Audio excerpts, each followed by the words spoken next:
राधे राधे। माँ सीता की रसोई और हनुमान जी का भोजन, रोचक कहानी।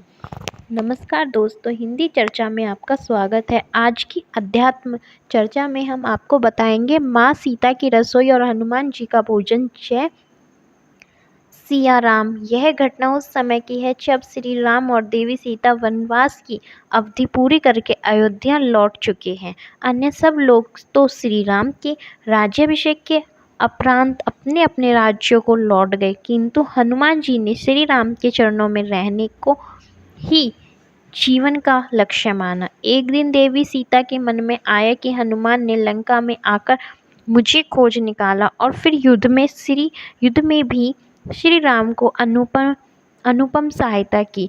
अब भी अपने घर से दूर रहकर हमारी सेवा करते हैं, तो मुझे भी उनके सम्मान में कुछ करना चाहिए। यह विचार कर उन्होंने हनुमान को अपनी रसोई से भोजन के लिए आमंत्रित कर डाला। माँ स्वयं पकाकर खिलाएंगी आज अपने पुत्र हनुमान को। सुबह से माता रसोई में व्यस्त, हर प्रकार के हनुमान जी की पसंद के भोजन पकाए जा रहे हैं।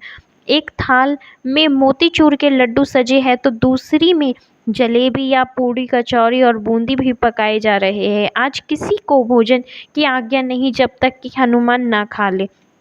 प्रभु राम, लक्ष्मण, भरत, शत्रुघ्न सभी प्रतीक्षा में है कि कब हनुमान भोजन के लिए आए और कब हमारी भी पेट पूजा हो। दोपहर हुई और निमंत्रण के समय अन्यसार पवन पुत्र का आगमन हुआ। बड़े शौक से आकर माता की चरण वंदना की और अनुमति पाकर आसन पर विराजमान परोसने लगी और पुत्र खाने लगे। लायो माता लायो, पूड़ी दो, कचौड़ी दो, लड्डू दो। हनुमान मांग मांग कर खा रहे और माता रीझ कर खिला रही।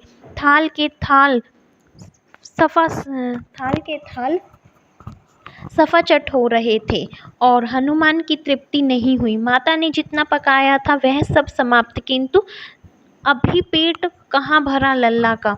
माता सीता पुनः भागी रसोई की और पुनः चूल्हा जलाया, पकाना आरंभ किया। और उधर हनुमान पुकार रहे हैं, माता बहुत स्वादिष्ट भोजन है और दीजिए, अभी पेट नहीं भरा। माता पकाती जा रही है, हनुमान जी खाते जा रहे हैं। भंडार का सारा अन्न समाप्त।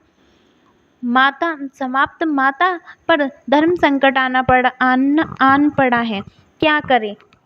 भागी गई श्री राम प्रभु से सहायता की गुहार करने। प्रभु आए और ही कुछ कीजिए और भंडार का प्रबंध कीजिए। ये हनुमान तो सब चट किए जा रहा है। श्री राम सुनकर हंस दिए और बोले, सीते, तुमने मेरे भक्त को अब तक नहीं पहचाना। उसका पेट इन सब से नहीं भरने वाला, उसे कुछ और चाहिए। देवी ने पूछा, क्या है वो वस्तु जो मेरे हनुमान लल्ला को तृप्ति देगी।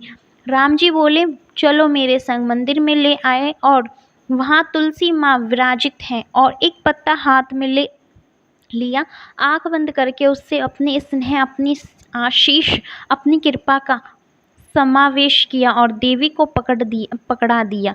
जाओ देवी, अपने पुत्र को संतुष्ट करो। माता भी समझ चुकी, अब तो अपने पुत्र की इच्छा को सौम्य मुस्कान लिए लौटी रसोई की और बोली, पुत्र हाथ बढ़ाओ और वो ग्रहण करो जिसकी इच्छा मन में लिए तुम मेरे पूरा भंडार निपटा गए। हनुमान जी ने हाथ बढ़ाया और अभिमंत्रित तुलसी दल ग्रहण किया। मुंह में रखते ही चित्त प्रसन्न और आत्मा तृप्त आसन से उठ खड़े हुए। बोले, माँ, आनंद आ गया। आपने पहले ही दे दिया होता तो इतना परिश्रम ना करना पड़ता आपको। माता हंस पड़ी, बोली, पुत्र, तुम्हारे महिमा केवल तुम्हारे प्रभु जानते हैं। वो भगवान और तुम उनके भक्त। मैं माता तो बीच में हूँ ही आ गई। हनुमान ने चरणों में प्रणाम किया। बोले, माँ, आप बीच में ही तो हो, प्रसाद मिला है। आज मुझे आपकी श्री कर में से माता के नयनों में आनंद के अश्रु चमक आए और मुख से अपार आशीष अपने हनुमान लल्ला के लिए। अगर वीडियो अच्छी लगी हो तो प्लीज़ चैनल को लाइक एंड सब्सक्राइब करना ना भूलें। Thank you for watching this video.